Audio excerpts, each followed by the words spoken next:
welcome you. I'm the chairman of the Historic Preservation Board for Weston County, and this is a real honor to be here to welcome all of you and to remember how wonderful this church is. 134 years it has been here in Newcastle for us. Every year in May, the Historic Preservation Board chooses a historic structure in Weston County to recognize, because we feel like we deserve to recognize these wonderful historic places. And the only comment I ever had when I told people we were recognizing the Episcopal Church this year, they always say, well, what made you wait so long? And I have a story about the Episcopal Church that I love, because we had a lot of good friends who were here. And one year they decided to go caroling. So they took the organ and put it in the back of a pickup. Yes, they did. And they came by and picked my husband and me up, and the 6 of us went all over town caroling for Christmas, and that's one of my favorite Christmas memories. But anyway, what this is a memory or an honor of recognition of a historic property, and we do it every year in May. It is done all over the state, and because the community is so much in support of our history, the city of Newcastle and the town of Upton and the county commissioners all have resolutions declaring this month to be Historic Preservation Month for the Weston County. And so this is our way of celebrating and recognizing that. So I'd like to thank all the people, past and present, who have contributed to saving this wonderful church as a church. And I'm enjoying being here among these wonderful windows, and we're going to hear more about the history. And when the Weston County Preservation Board decided to do this, why, we had the cooperation of Mike Hutchinson and the new priest, and we are so happy to have that cooperation, and they're going to tell us some more about the rest of the story. So thank you for listening to my story, and thank you for coming. Thank you, Priscilla. I just wanted to add just a couple of comments. Historic Preservation Month was established in 1973 by the National Trust for Historic Preservation, and as Lucille said, it promotes the historic places for the purpose of instilling national and community pride. And it's co-sponsored by local organizations like the CLG, the Historic Preservation Board, by the Historical Society, by the museum, and other local businesses and civic organizations. Through these efforts, we promote and support public and private efforts to identify and evaluate and protect these historic and archaeological resources. As an example, we have had previous celebrations when the CLG, or the Historic Preservation Board, restored a cabin up at Mallow, and I think that was in 2016. We had a celebration like this at the Dobie Theater. We had one at Craig Chevrolet. We had one out at the fairgrounds when we talked about the restoration and preservation of the whole fair and rodeo event of Weston County. And so today's celebration, like Lucille says, we identified the Episcopal Church. I don't know why it took us so long, but you're exactly right. And so I'm going to ask Don Taylor to come up. He's the chairman of the county commission.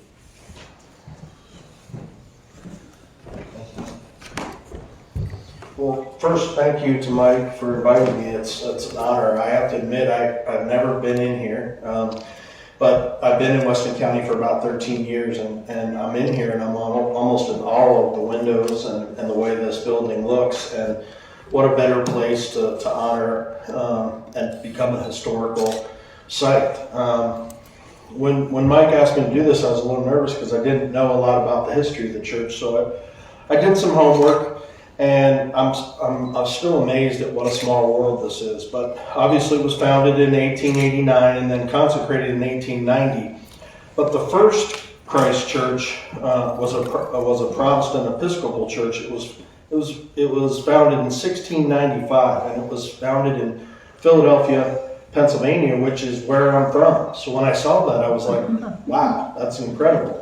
And just some of the notable attendees, George Washington, John Adams, Benjamin Franklin. It just makes you think, in today's world where everybody kind of tries to erase the past, that saying, you have to know where you've been before you can know where you're going. What a history, what a rich history this church must have. And I'm sure honored to be a part of it, so thank you for having me.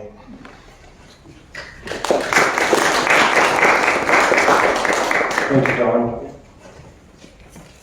For those of you that don't know, the county commissioners appoint the members of the Weston County Historic Preservation Board. And so we appreciate you coming in on behalf of the county commission. Thanks for having me. Father Steve Christie. Do you feel more comfortable in front of the podium here? Well, I should warn everybody, as a priest, and I've got the pews filled in here. Make yourself comfortable. No, I will try to keep my comments brief and keep them directed really toward our rich history, the history of the Episcopal Church. Not only in this particular area, but as was mentioned, also in the nation. There are some wonderful connections between Philadelphia and this particular area. I'll get to that maybe in a minute, but first of all, let me welcome all of you on behalf of Christ Church and the parish of Christ Church and our members. We are very thankful for this recognition, and we are extremely happy that you have all come out here today. Now, I'm sure that you're very familiar with the history of this particular area, the history of gold in this area that first started drawing people into the Black Hills, and how that evolved into ranching, mining, oil and gas, coal, but it really kind of had its start as far as this northeast corner of Wyoming is concerned, with the churches here in Newcastle and also really in Sundance. The history really of the Episcopal Church in this area is tied to the Idaho Territory. If you're familiar with what the Idaho Territory was, it really encompassed Wyoming, Montana, and Idaho. And the church just kind of went along with that boundary and established the missionary district of Idaho and Wyoming. And that was created by our General Convention, and I believe in about 1886. And of course, the first thing that a good bunch of Episcopalians would do as soon as you establish a district like that, elect somebody to be the bishop. And our first bishop in this Idaho-Wyoming district was a minister by the name of Ethelbert Talbot. He was the pioneering bishop. He later became the bishop of central Pennsylvania, and also became the presiding bishop of the entire Episcopal Church. But he is the one that's really responsible for this church being here. He was responsible for purchasing the land and pioneering the effort to get this church established. And as was mentioned, construction started in 1889, finished around the fall, October of 1890, and was consecrated for worship in January of 1891. I think it's interesting to note that this church has been serving the community for almost 7,000 Sundays since that time. So there's no excuse that you haven't been here at least for one.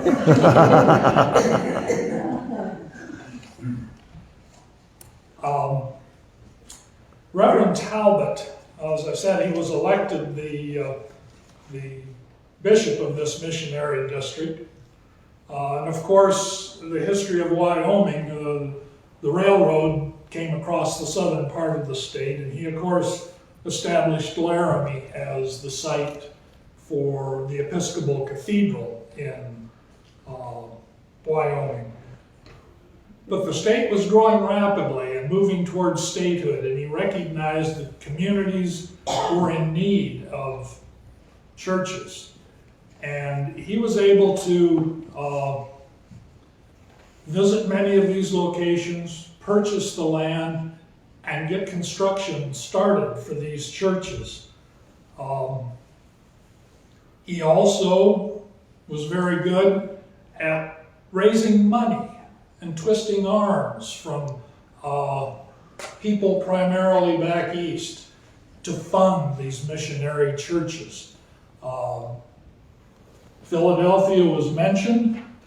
The church in Philadelphia, the main Episcopal church, sent a great deal of money out to the parishes in this particular area.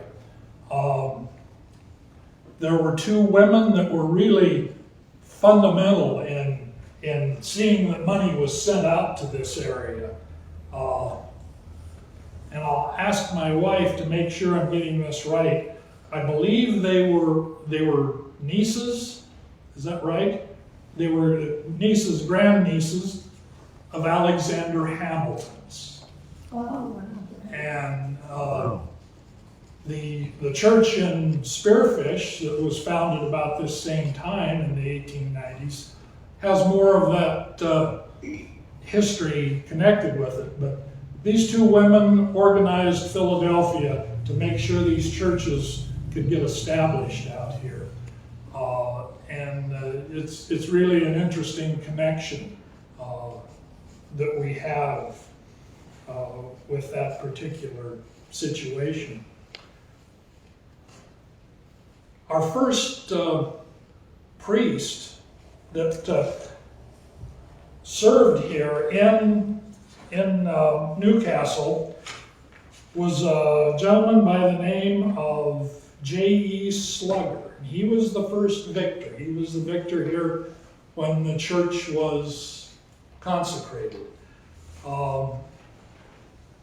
He was a missionary priest, which meant that he served more than one church. It was noted that he also served the church in Glen Rock, and in Douglas, and in Casper, and here in Newcastle. Now, I don't know what the travel was like in 1890 to go around and visit those churches. So I think you can appreciate that the service, the Mass, the Eucharist was not held every Sunday here.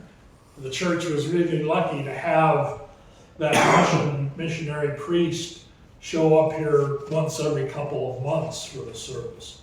But the lay people were very dedicated to opening this church, worshiping here, and maintaining it as an important part of the county. Now, to give you an idea how things really don't change as much as we think they do. My title now in the Episcopal Church, I work for the diocese. I am a missional priest. Really? I serve this church, and I also serve in Wright. So I get to travel too, but my travel is not nearly as difficult as this first minister that served here in Newcastle.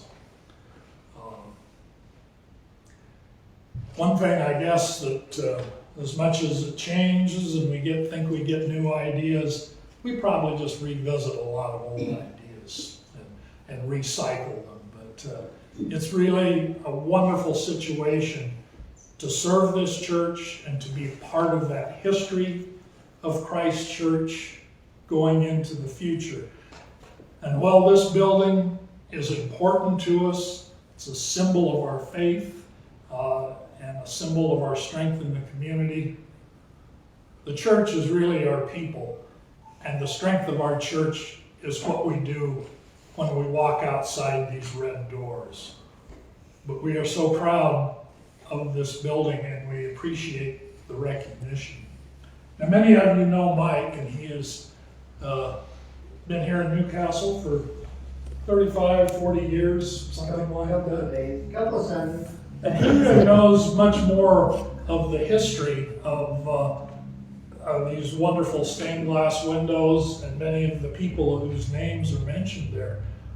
So Mike, let me turn it over to you, and you can tell us a little bit, some of the history that I've left out, and some of the history of the building. Thank you, Pastor.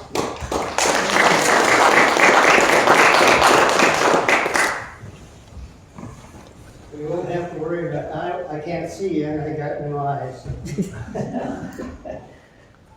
I want to first thank the Historical Preservation Board. I appreciate the honor. We at Christ Church appreciate God's gift of this building, and that we take it seriously to take care of this facility, as it is very old, but it's very sound. We've had an architect come and look at the foundations, and nothing needs done. The shale rock that this sits on is solider than a lot of foundation, he says, in Wyoming. He was pretty impressed. Christ Church, Newcastle. It was consecrated in 1891. I think you all heard that, okay? According to church records, the deed of the church property was given to Right Reverend Elbert Talbot, missionary bishop of Wyoming, Idaho, and September 2nd, 1890, by the Lincoln Land Company of Nebraska for the sum of $1. The deed was transferred to the trustees of the church property of the Episcopal Church in Wyoming, June 21st, 1919. And that was probably the same time that the church in Cambria and the church in Sundance started to become into being. Christ Episcopal Church was started on in 1889, completed in 1890. It was consecrated by the Bishop Talbot in January 13th, 1891. It was the distinction of being the first church to be built in Newcastle.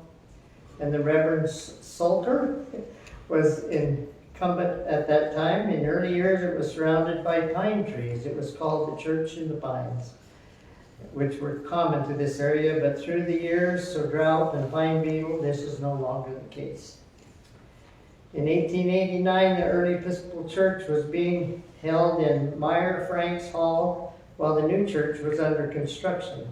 Reverend Silger, also a missionary, in November of 1890, he was holding services in Glenrock and Douglas and Casper at times. He was accredited with getting St. Matthew's built in Casper. While he was there, he began arrangements for erecting that. St. Matthew's, if you've ever seen it, was built for the cost of $1,500. The church women were very active in the early years, as they have been since. They were busy with many community activities, but one of note was selling subscription to purchase the altar, which is still in use today.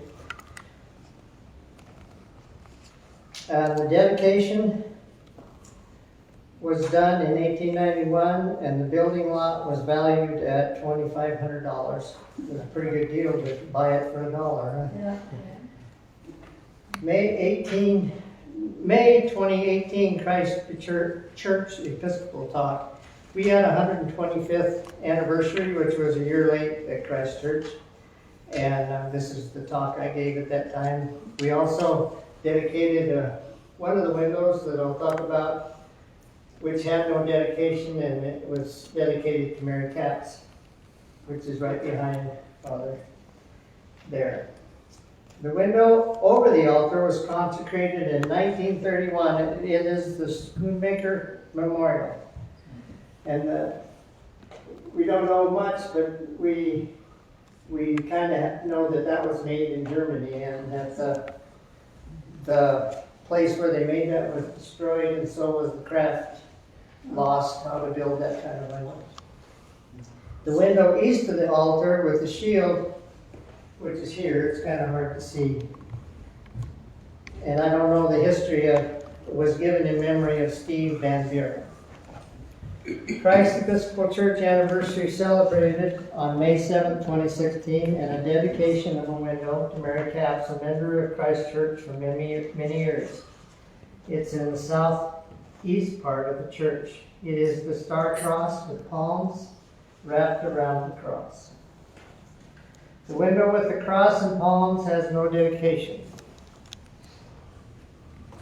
These two windows were consecrated in 1930.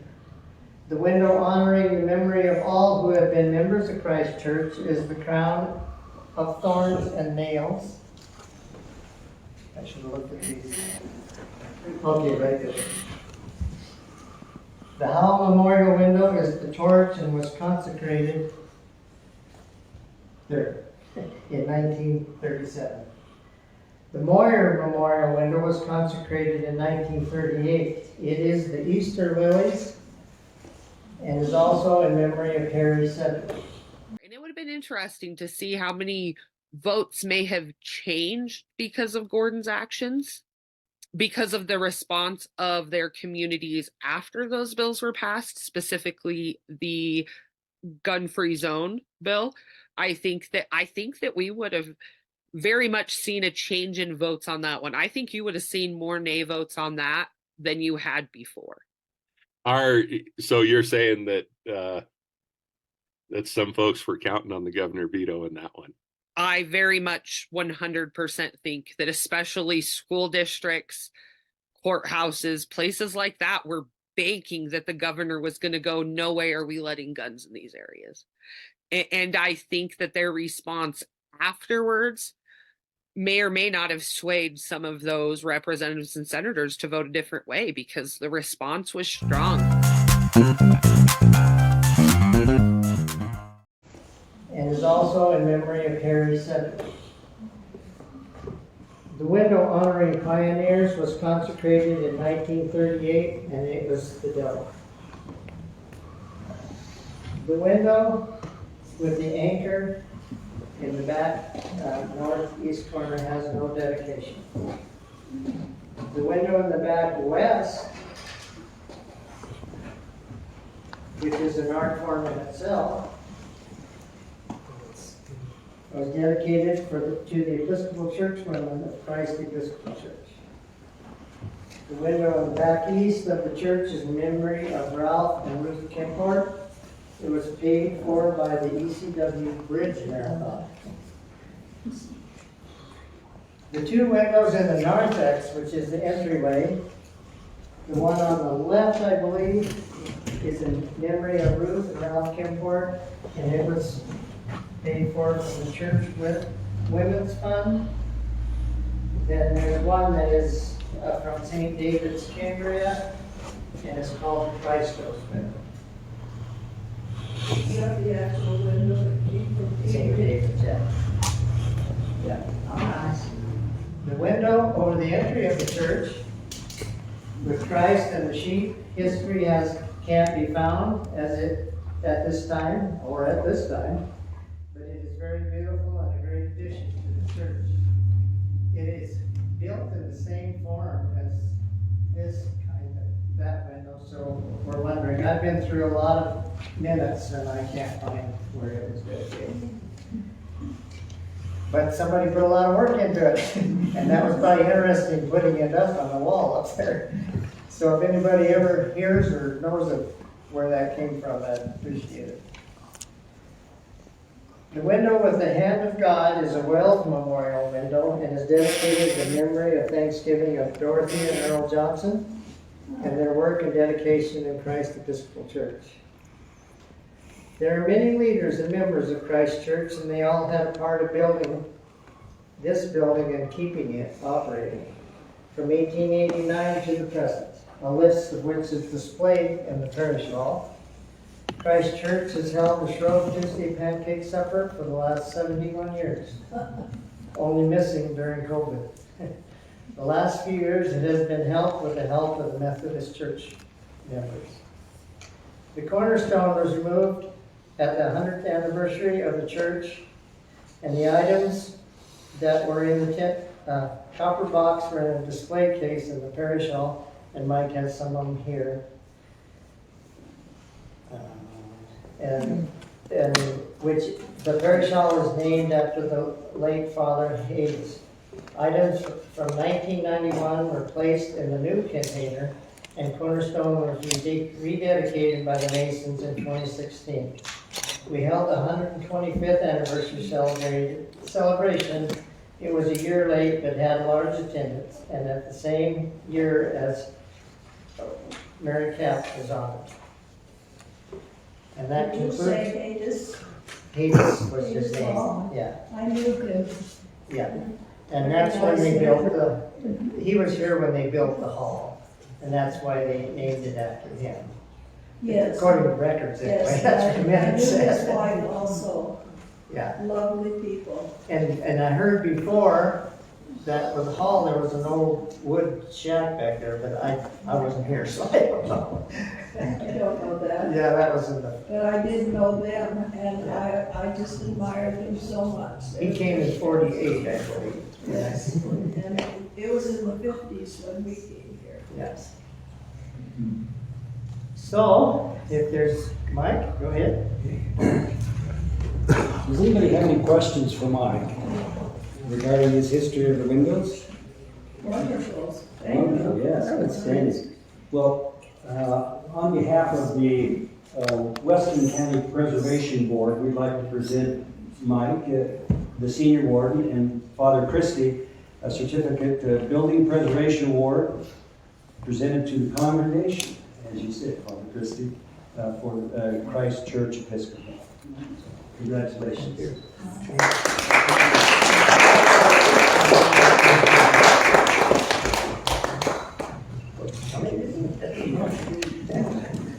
Thank you very much.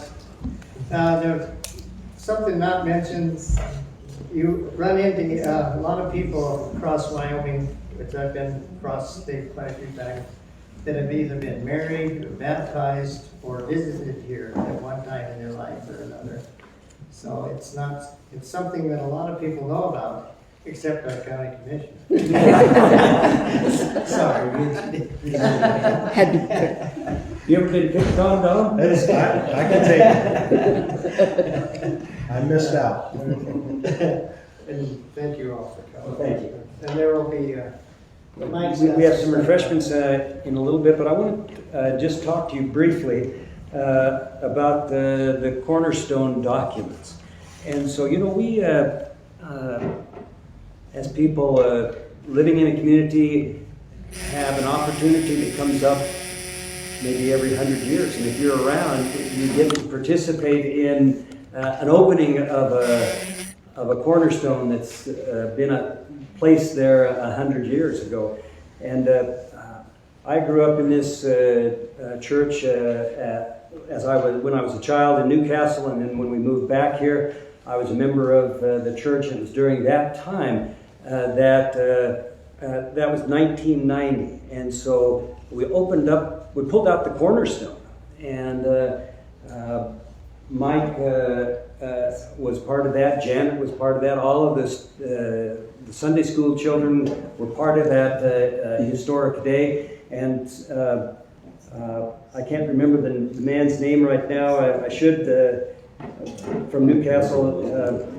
He was kind of a giant of a man with English roots, and he knew stone masonry. English was his nickname. Oh, okay, Yeah. that's right. And He so- worked at the coal. Yeah, a big guy, and he came and helped remove the stone and slid it out. And in the back of that stone, it was this carved out hole that had this copper box, and in various places it has been termed the copper casket. And you'll see in some of the writings on the back of the program, I made reference to articles in the newsletter journal. And so you'll see some references to the copper casket. So, That's why I was curious if Harlow Lunny made that because he's such a middleman. Oh. You know, probably somebody much older than him, maybe his Probably. father or something. so here are two books that were inside the copper box, a hymnal and a prayer book. Oh, really? And a copy of the Newcastle Journal was in the pit. This isn't the original, but this is a What was the reproduction. date? What was its date on it? The date was Friday, September 26th, 1890. Oh, that's cool. Also in that box was a copy of the Weston County Democrat, and dated October 9th, 1890. So these and the prayer book and some coins, documents that list the members of the church, a letter from Father Sulger, who has been mentioned here. It's some of his words are listed on the back. There are also other documents that were specifically related to the Episcopal Church and the diocese, and I think maybe of the Episcopal Church of the United States. Those were all folded up, and so we have those. And as you can imagine, it was an exciting time. First of all, to pull the box out, and you don't know if things inside have been preserved or if water has leaked into them and deteriorated them a great deal. But we were really fortunate here in the church to have the box completely sealed. Everything in it was very, very good condition. And so there was you remember the name of Mary Capps. She's been spoken of, and so she's quite a historian. And there were some other of us that were fledglings at that time, and we thought it was very exciting. And so the church had an effort to reproduce those two magazines, or not magazines, but the newspapers. And so we had copies of those. They were not as popular as I had thought they would be at the time, but so we do have some of those. So what was the main article on the front of either one of them, or both of them? Well, the Newcastle Journal, the main article, well, a lot of advertisements, and it says, Black Hills Brevities, Professor Zahn is investigating the asbestos resources of the hills. Wow. That was the headline. And there were Kilpatrick Brothers and Collins advertisements, and then on the Weston County Democrat farewell, it says, it is with a certain amount of regret we announce that this issue completes the numbers of the Weston County Democrat. We regret our being unable to fulfill the promise made when we saluted the public in April last with volume and number 1 and declared our intention to stay with it. For things have changed about the place. The Democrats are all gone. And no more will sing their praises to the skies, for we've leased the printing outfit to a man of different hue. And the Democrat lays peacefully down and dies. Well, I know there are some Democrats in the crowd. I don't know about the Democrat paper there, but I'll bet you anything. I know we have some newspapers that were printed and they are bound up in books by the year that go back even further than 1890. Yeah, sure. And I'll bet you anything we have the actual printed paper from that year in our office. So I'll put a plug in for the newsletter journal and their administrative or their owners. They provided digital access to all of the copies of the newsletter journal back to 1890. You can access it online at home, but you have to pay a bit of a membership fee. But you can go to our library here and sit down at the public use computers there, and you can access the articles back to 1890. You just put in the name if you wanted to, learn about Connie Voss. You'd put Connie Voss in there, and you'd find out that she did a lot of things. So very easy. The papers from 1890 that came out of the box were from 1890. Yes, absolutely, yes.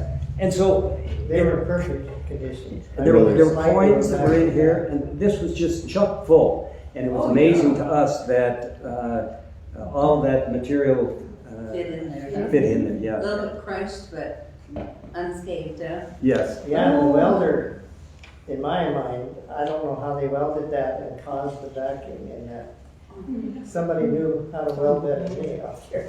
Yeah, So this- unfortunately, the ones we have were kind of exposed to the elements for a long time, so sometimes some of those pages are a little deteriorated, but since I started working there and when Siri started working there, we made sure that we got them surrounded by pH balanced papers, and they're actually in boxes that preserve them now. So Luke Keeler, I'm going to ask you a question since you may be the youngest person here.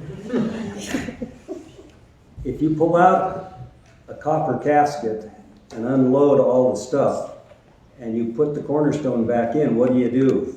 What else do you substitute something? You substitute something. So we took the stone out and we took it down to Torrington to a monument maker, and he shaved off the front of the wording that was on there. And so the wording that you see on there now, it was the wording that was put on there in 1990. And inside, on the back side of that, is another copper casket. And I recall it being a bit larger than this, and the material that was put in there represented material from 1990. So we plan on having another get-together in about 70 years, don't we? Okay, you've got me. A little information to add to it. The church in Sundance was mentioned. It was built exactly the same time, and maybe even a few days earlier than this church. But by the same contractor. It had the same cornerstone. Unfortunately, its copper casket didn't survive quite as well, and some of the materials in it did suffer some damage. But and if you're in Sundance in the next few months or whenever, take a look at the church there, because it's the carbon copy of this one. Where are these original pages now? Well, that's a good question.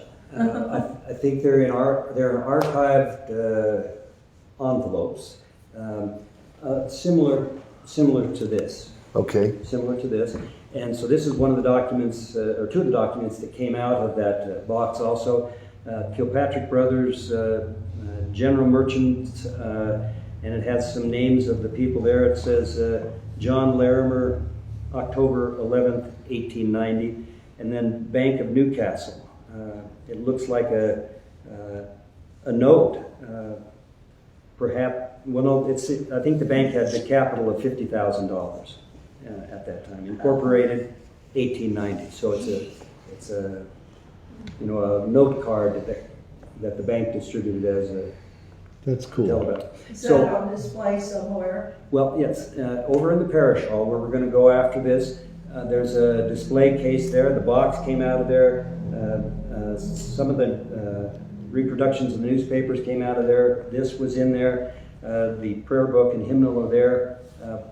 We don't know where the coins are for sure, but there were coins from 1890 that were put in there. And so there are other documents that we had, I guess, museum quality laid out and covered, and they are protected, but we haven't found a home for those. They were at my house for many, many years, and I've since given them, not necessarily back to the church, but to the church, and we're in the process of trying to find a home, an appropriate home for them. Well, You had a question? I wanted to know about the windows in the Sundance Church. Do they have the same beautiful windows? They have some very beautiful stained glass windows. Now, I had mentioned the people in Philadelphia.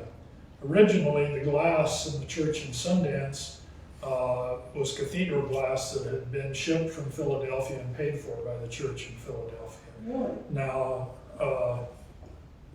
So perhaps the church in Sundance wasn't financially as well off as the church in Newcastle, and those windows don't have the same history that goes back as far. They are a more recent windows, probably dating from the 1970s. Oh, really? Oh, And okay. they're beautiful windows. Yes. The window over the altar in Sundance, which is very much like this, is a much older vintage stained glass, but the side windows are not. Well, thank you for the information. It would be worth seeing. Yeah. Yes. If we had a chance. and on the back of the program that you have, there's reference to the twin parishes.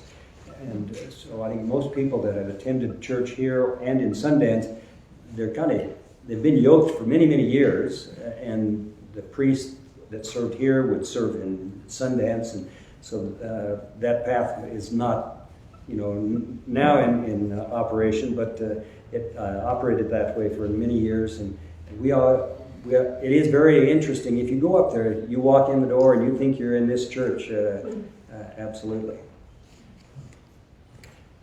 Well, are there any other questions then?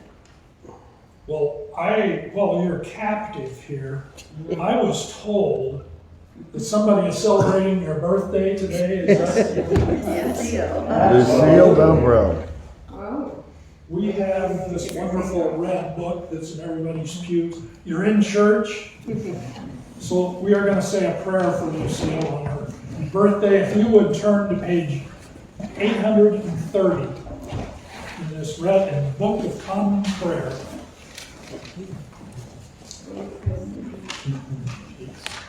And on that page there is prayer number 51. And I would like us to read that together in honor of Lucille's birthday today. So please join with me. Watch over thy child, O Lord, as her days increase. Bless and guide her wherever she may be. Strengthen her when she stands. Comfort her when discouraged or sorrowful. Raise her up if she falls.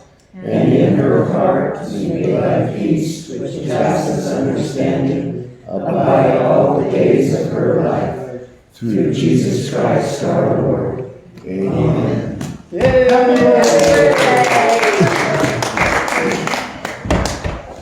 So you finally got 30 years old, huh? it's a long journey. Please join us next door. Before we exit, has anybody taken a picture of the attendance looking back this way? Well, I did one. Father Christie and Mike, could you stand back in here, and maybe Walter or you two? Okay. Let's come back here. I'll sit. You need to.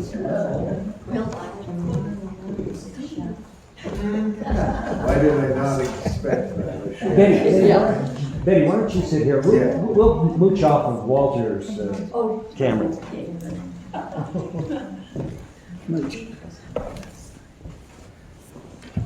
Well, he needs to be. Boo.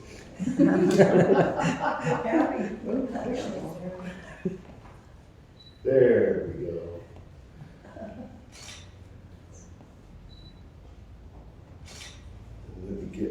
each side here. One more thing. Just everybody sit down quietly. He's gonna tell everybody to be here at 10 o'clock. Yeah. I want you to maybe even close your eyes and think of the years from 1890 till today, the people that came through that door. When my wife Janet and I come in here, you can almost feel their presence here as well as our Lord. So there's a lot of history here, but each person that came through that door was an individual, and it's a special place. You're always welcome to come in the door and pray. Thank you.